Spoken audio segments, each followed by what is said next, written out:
বাংলাদেশ একটি দেশ যা স্বাধীনতার জন্য রক্তাক্ত সংগ্রামের মধ্য দিয়ে গেছে। আমরা বিজয় অর্জন করেছি, কিন্তু সেই বিজয়ের পূর্ণ মর্যাদা কি আমরা দিতে পারছি?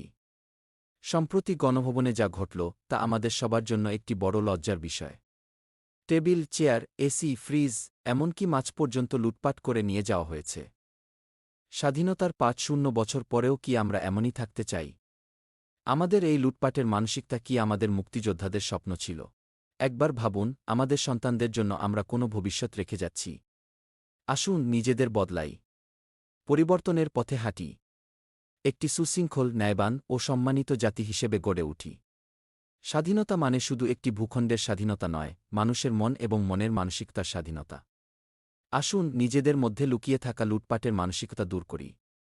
বাংলাদেশকে ভালোবাসুন, নিজেদের সম্মান করুন,